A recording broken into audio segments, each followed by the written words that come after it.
Okay, I'm very excited. We have a patient here that's agreed to allow us to film so I can show you the difference in fluid location after surgery. She's 2 weeks post-op from a BBL. So she had lipo of her abdomen. Now, she is swollen, which we would expect her to be swollen still at this stage.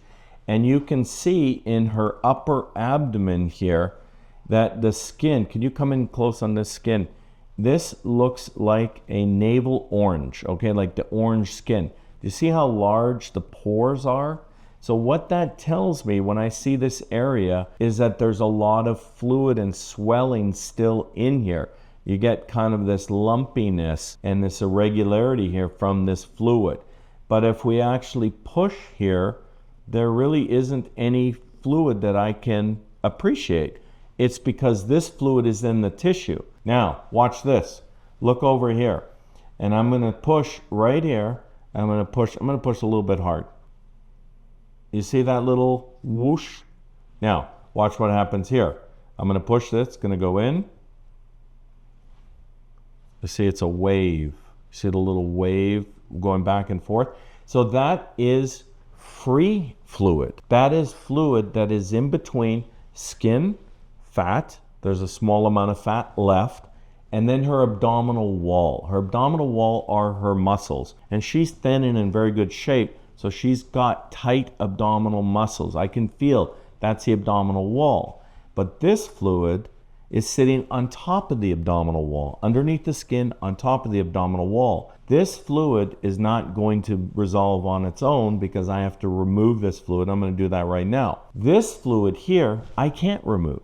This is in the tissue. It's embedded within the tissue.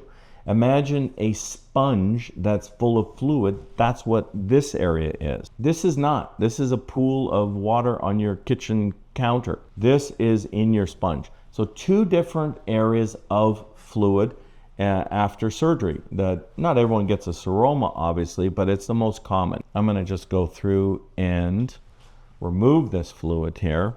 It usually doesn't hurt very much because patients are still a little bit numb after surgery, and it doesn't usually feel normal here yet. So it typically doesn't hurt. I don't use any local anesthetic because a local anesthetic would actually cause more pain than just using the needle that I'm going to do right now. You're going to have a little pinch right here. They're going to say a little pinch. Look at that fluid that I'm going into. Okay, here comes a little pinch. Sorry about that. So this is fluid that is mostly lymphatic fluid, but it has a little tinge of blood in it, which is why it gives it that color. Hey, I'm not going to keep you, but leave a question or a comment and I'm going to answer it next week about this video. So enjoy it. Sorry to bother you. But really what we're dealing with here is just lymphatic fluid. So now I'm just removing this fluid. Remember, this is between the skin and her abdominal wall. We're drawing it until there isn't any more. And then we'll get rid of that fluid wave that she has, and she'll also look quite a bit thinner, even though she looks thin now once you remove all this fluid. Now, you see this is starting to go back down here. There's still fluid down here, and it's starting to come from the other side too. Usually these are connected, so that's why when we push here, there's a fluid wave here. So they're usually all connected, so you can go in one spot, and as long as you go in low enough, you can get it all. So now I really don't see any fluid here. That fluid is gone. So now she actually has kind of an indentation here, but this will all kind of even out with a little bit of time as that swelling goes down. So what we're going to do is we're going to, I said to her beforehand, after we remove the fluid, so look, I push here, there's no more wave.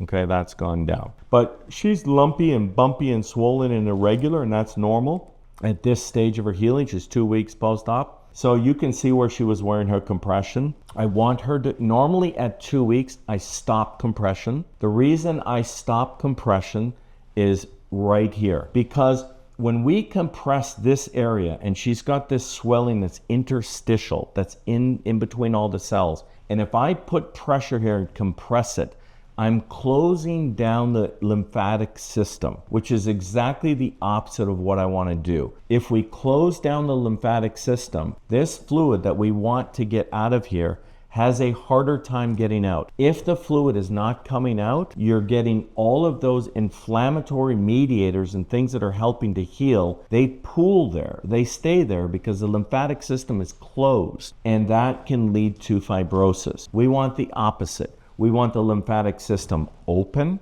We want the fluid coming out. We want those mediators coming out so we get nice, smooth skin. So that's why at 2 weeks, I stop compression and switch to FiberGuard, which opens the lymphatic system, activates the lymphatic system, and gets rid of the fluid so we get smooth skin. Here, we're gonna have to compress for a few days because she just had fluid here. And the reason we're gonna compress is because that abdominal wall and the fluid was on top of that, and then the skin and the fat were here. So we want those two surfaces to stick together.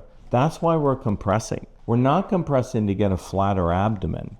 We're compressing to prevent that fluid from reaccumulating. So if we close that space down, we're kind of forcing her body to absorb that fluid.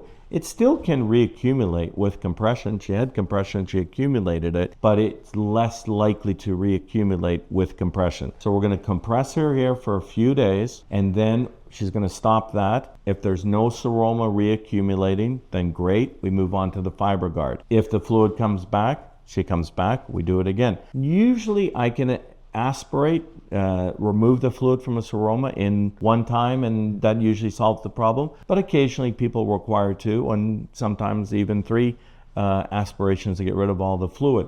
But we're going to compress short period of time, and then we're going to move to FiberGuard because we want things moving, lymphatic system activated, get rid of the swelling, get rid of the inflammatory mediators, and get smooth skin.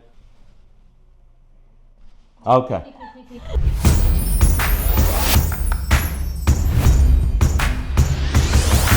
Okay, so from last week's video, I went through all the comments. Good comments, there's some funny ones in there too. If you want to rip on me in the comments, have at it, because I absolutely love that. I'm used to it. I got 3 boys. They rip on me on the daily.